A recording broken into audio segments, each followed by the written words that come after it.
ಪ್ರಕೃತಿಯ ಬೆಳದಿಗಳು, ಪ್ರಕೃತಿಯ ಸ್ವರೂಪ, ಪ್ರಕೃತಿ ನಿಯಮ ಕಾಪಾಡ್ತಾರೆ. ಅದು ಭೇದಭಾವನೆ. ಸೂರ್ಯ ಯಾವ ರೀತಿ ಭೇದಭಾವನೆ ಮಾಡಬೇಕು, ಚಂದ್ರನು ಸಹ ಭೇದಭಾವನೆ ಮಾಡೋದು. 12 ಗಂಟೆ ಬಿಸಿಲಲ್ಲಿ ಆಯಾಸ ಆದಾಗ ಆಲಕ್ಕರದ ನೆರಳಲ್ಲಿ ಹೋಗಿ ನಿಂತ್ಕೊಂಡ್ರೆ ಅಪ್ಪ ಜೀವ ತಂಪಾಯ್ತಪ್ಪ. ಸಾಬಣ್ಣರು ಹೇಳ್ತಾನೆ, ಬ್ರಾಹ್ಮಣರು ಹೇಳ್ತಾನೆ, ಬೇರೆಯವರು ಹೇಳ್ತಾರೆ. ಅದೇ ತರ ಹರಿಯ ನದಿ ನೀರು ಹೋಗಿ ಕುಡಿದ್ರೆ ಜೀವ ತಂಪಾಯ್ತಪ್ಪ ಎಲ್ಲೂ ಅಂತ. ಪ್ರಕೃತಿ ಸ್ವರೂಪಗಳೆಲ್ಲವೂ ಪ್ರಕೃತಿ ನಿಯಮ ಕಾಪಾಡ್ತಾ ಇವೆ, ಎಕ್ಸೆಪ್ಟ್ ದಿಸ್ ಜೆಂಟಲ್ಮ್ಯಾನ್. ಈ ಮನುಷ್ಯ ಏನಿದ್ದಾನೆ ಇವನು ಪ್ರಕೃತಿ ಸ್ವರೂಪ ಕಾಪಾಡ್ತಾ ಇಲ್ಲ. ಇವನು ನಿಯಮ ಮಾಡಿದ್ದಾನೆ.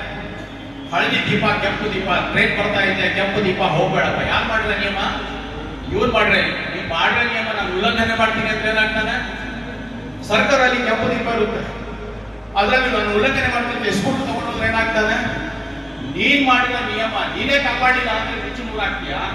ಪರಮಾತ್ಮ ಮಾಡಿದ ನಿಯಮ, ಪ್ರಕೃತಿ ಸ್ವರೂಪ ಎಲ್ಲ ಭೇದಭಾವನೆ ಮಾಡಬಾರ್ದು. ಬಂಧುಗಳಾಗಿರೋದು ಇವೆಲ್ಲ ಆ ಕುರಾನ್ನಲ್ಲಿ 6666 ಶ್ಲೋಕಗಳಲ್ಲಿ ಎಲ್ಲೂ ನಾನು ಮುಸಲ್ಮಾನ ದೇವತೆ ಅಂತ ಎಲ್ಲೂ ಹೇಳಿಲ್ಲ.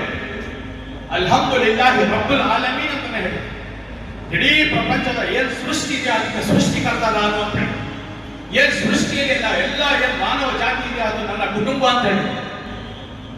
ಆದ್ರೆ ನಾವೇನ್ ಮಾಡ್ತೇವೆ? ನಾವು ಬರುವಂತ ಮುಂದಿನ ಪೀಳಿಗೆಗೆ ಯಾವ ಸ್ಲೋಗನ್ ಕೊಡ್ಬೇಕು? ಇಲ್ಲಿ ಶಾಂತಿ, ಪ್ರೀತಿ, ವಿಶ್ವಾಸ ಮಾಡ್ಬೇಕಂದ್ರೆ ನಾವು ಏನ್ ಸ್ಲೋಗನ್ ಕೊಡ್ಬೇಕು? ನಾವೆಲ್ಲ ಒಂದು, ನಾವೆಲ್ಲ ಹಿಂದೂ ಬೇಡ, ನಾವೆಲ್ಲ ಒಂದು, ನಾವೆಲ್ಲ ಮುಸ್ಲಿಂ ಬೇಡ. ನಾವೇನ್ ಸ್ಲೋಗನ್ ಕೊಡ್ಬೇಕು ನಮ್ಮ ಬರುವಂತ ಪೀಳಿಗೆಗೆ? ನಾವೆಲ್ಲ ಭಾರತೀಯರು, ನಾವೆಲ್ಲ ಒಂದು, ನಾವೆಲ್ಲ ಬಂಧು.